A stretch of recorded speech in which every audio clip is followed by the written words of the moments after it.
Picture the bad old days before generics. A list just held plain objects, so every time you took something out, you cast it to what you hoped it was. And if the wrong thing was in there, you got a ClassCastException, not while compiling, but at runtime in production at 2 in the morning. Generics fix exactly this. They let you tell the compiler what a container holds, so that mistake becomes a red squiggle in your editor instead of pager alert. In this video, we'll build the whole picture with diagrams, type parameters, bounds, wildcards, and the PECS rule, and type erasure. Let's go. So what is a generic? Think of it as a blueprint with an empty type slot, written in angle brackets and called a type parameter, conventionally T for type. The class box of T has a slot called T. When you use it, you fill the slot. Box of string means T becomes string everywhere, so get returns a string directly, no cast needed. Box of integer fills the same slot with integer. And crucially, if you try to put a string into a box of integer, the compiler rejects it immediately. One blueprint, many concrete type versions, all checked at compile time. That's a generic. Why bother? This side-by-side says it all. Without generics, you store objects, cast on a way out, and carry runtime risk on every cast. With generics, there are no casts because the compiler already knows the type, and a wrong type is caught at compile time before you ship. On top of safety, you get 2 more wins. Reuse. One generic list class works for every element type instead of writing a new one per type. And self-documentation. A map of user ID to order tells the next developer exactly what's inside. Safety, cleanliness, reuse, clarity, all from one feature. Quick but useful. The single letters you'll see are just conventions. T means a generic type. It means an element, used in collections like list of E, K, and V mean key and value, which is why a map is map of K, V. An N is used for a number. They're only conventions. Any name would compile, but everyone uses these, so following them makes your code instantly readable. Here's it in code.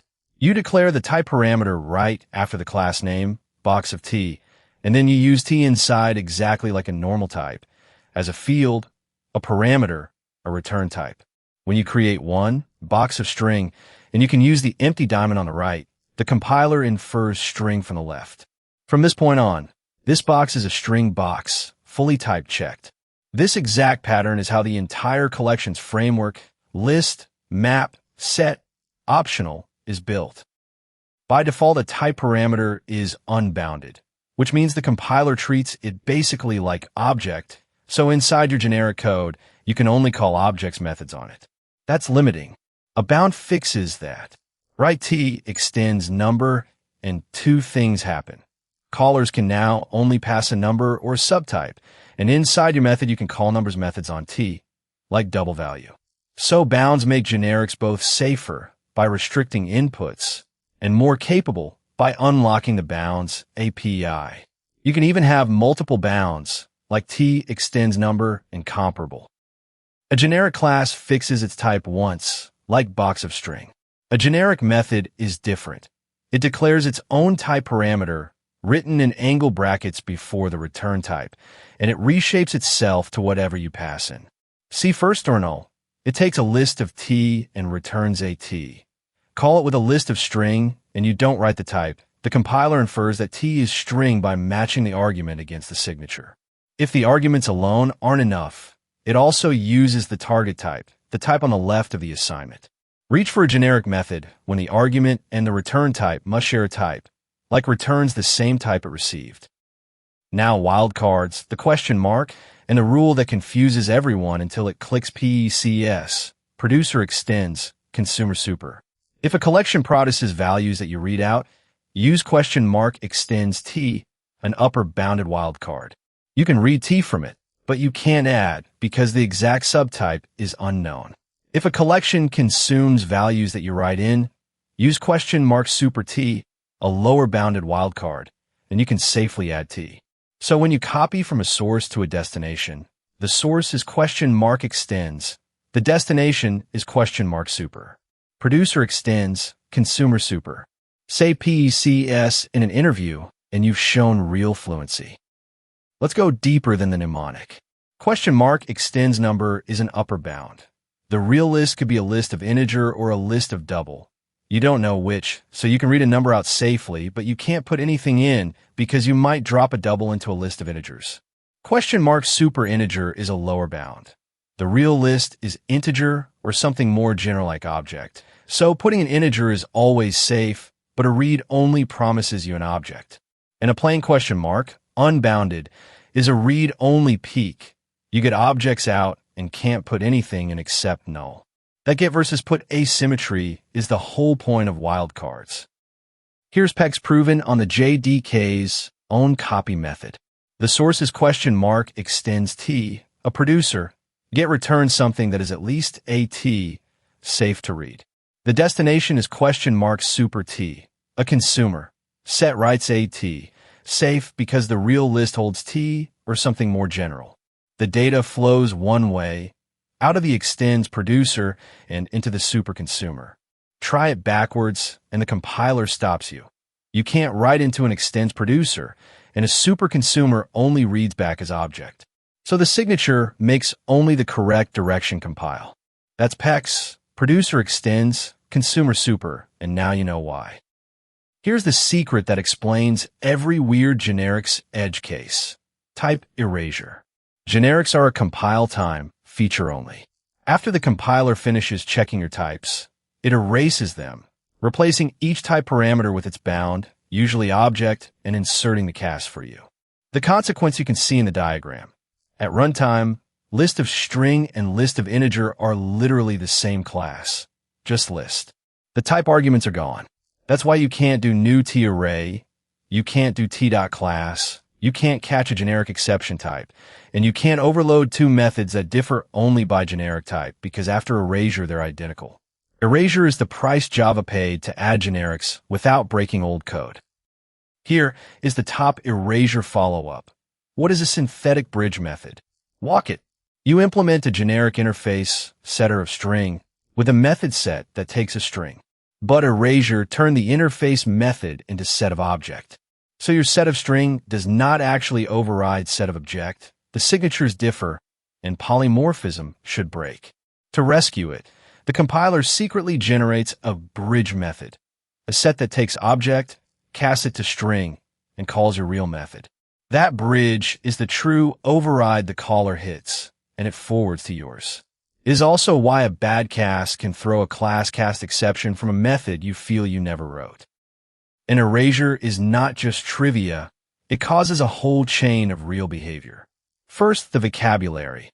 A type is reifiable if its full type still exists at runtime. List of string becomes just raw list, so it is non-reifiable. That single word explains every illegal you met. You cannot write new t-array, and you cannot say instanceif list of string because that type is gone at runtime. Next, heap pollution. Generic varargs are secretly a non-reifiable array. So a wrong type can sneak in, and you promise safety with a safe varargs annotation. Finally, when a framework truly needs the type, you hand it back with a supertype token, an anonymous subclass that captures list of string in its supertype, which erasure does not strip. That is exactly how Jackson reads generic types. Why exactly can't you write new t-array? Arrays and generics behave oppositely at runtime, and mixing them opens a hole. Suppose new t10 were allowed inside list of t. Erasure turns t into object, so the JVM really makes an object array of 10. Now, an array normally polices every store against its element type, and throws if you store the wrong thing. But the type it checks is now object, so every store passes, the array's own safety net is switched off. You could then hand that out as a t-array, and a string could land where an integer was expected, with no error until a faraway read. To prevent that, the compiler just refuses new t-array. The workaround the JDK itself uses is allocate an object array and cast it to t-array, exactly what ArrayList does inside. A subtle but important contrast and a favorite interview question. Arrays and generics behave oppositely. Arrays are covariant, meaning a string array is an object array, and they're checked at runtime, so you can assign it, but storing the wrong type blows up at runtime with an array store exception. Generics are the opposite. They're invariant. A list of string is not a list of object, and that's checked at compile time. It feels stricter, but it's deliberately safer. The mistake is caught earlier in the editor, not at runtime.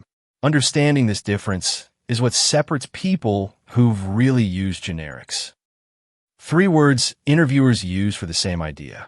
By default, generics are invariant. A list of integer is simply not a list of number, no relationship at all, which is exactly why you often need wildcards. Question mark extends makes them covariant. Subtyping flows the same way. So question mark extends number parameter accepts a list of integer, and it's read-only. Question mark super makes them contravariant. Subtyping flows the opposite way. So question mark super integer parameter accepts a list of number or even a list of object, and it's write-only. Invariant by default extends for covariant reads, super for contravariant writes. That's PECS said in the formal vocabulary. A raw type is a generic used with NO angle brackets, a bare list instead of list of string. It exists only for backward compatibility with code written before generics. And using one switches the compiler checks off. Watch. A raw list happily takes a string and an integer, no error. Assign it to a list of string, and you get an unchecked warning, the compiler saying, I can't verify this. You're on your own. Then get. And the hidden cast the compiler inserted finds an integer and throws ClassCastException at runtime. So every unchecked warning is a future ClassCastException asking to be prevented now. Always use the diamond and suppress a warning only in the smallest scope, and only when you can prove the cast is safe. Let's collect the traps, all of which flow from erasure. You can't use primitives as type arguments. List of lowercase int is illegal. Use list of integer and let auto-boxing handle it. You can't do new t-array, t.class, or create a generic exception type, because the type isn't there at runtime. And avoid raw types, a list written with no angle brackets. That's legacy from before generics, and it silently throws away all the safety. Always use the diamond. Know these in generics will never surprise you. Once the pieces click, you can read any signature in the JDK code. Take comparator.comparing. Step 1. Note the method's own type parameters, t in u, written before the return type. Step 2. For each parameter ask, does the method read from it or write to it? The function consumes at, so question mark super t, and it produces au, so question mark extends u, PECS on both sides. Step 3. Map the single letters to roles. T is the input, U is the derived key, or would be a result, an accumulator. Read it back and it narrates itself. A key extractor that consumes a T and produces some U to sort by. Do that 3 times and JDK generics stop being scary. Conventional single letter names, just conventions, but universally followed. Interview questions on this, rapid fire. Question: what problem do generics solve? Compile time type safety and no casts. Moving ClassCastException to compile time. Question: explain PECS. Producer extends, consumer super. Read from, extends T, write to, super T. Question: what is type erasure? Generics are compile time only. Erase to their bound at runtime. Hence no new t/t.class. Question: arrays versus generics? Arrays covariant plus runtime checked. Generics invariant plus compile checked. Question: bounded type? T extends number, restricts T, and unlocks numbers methods.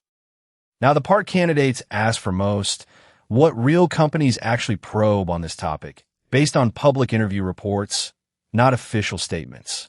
All product and service companies reported why generics exist, compile time type safety, no casts, type erasure, the big one, bounded types, and wildcards PECS. Follow up. Why can't you write new T or check instance CF list? Amazon Google reported PECS, producer extends, consumer super, applied to a real API, and what erasure costs at runtime. Here is how the same answer is graded, from weak to excellent, so you know exactly what an interviewer is listening for. Question, what is type erasure and what does it prevent? Weak. Generics are removed at compile time. Good. The compiler checks types, then erases them to raw types for backward compatibility. So list is just list at runtime. Excellent. Generics are a compile time only guarantee. The compiler verifies type safety and inserts casts, then erases the type parameters to their bounds, usually object, so the bytecode is compatible with pre-generics code.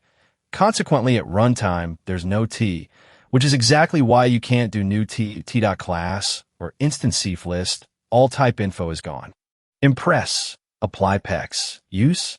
Extends T for a source you read from. Super T for a sink you write to. And node erasure is why you sometimes pass a class token to recover the type. Red flag. Expecting generic type info to be available at runtime. Quick check. You copy from a source into a destination, which wildcard goes where. The source produces values you read, so question mark extends T. The destination consumes values you write, so question mark super T. Producer extends consumer super PECS.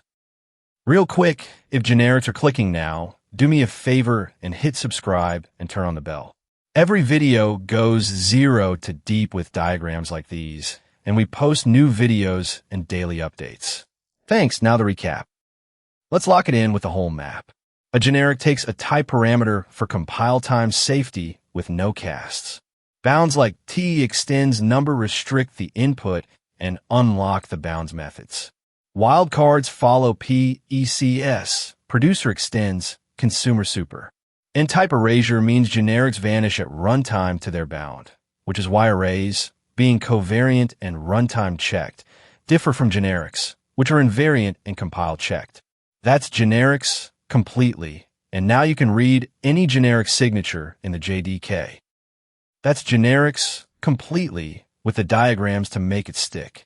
If it delivered, like, comment and subscribe with notifications on, because we post new videos and daily updates every 0 to deep.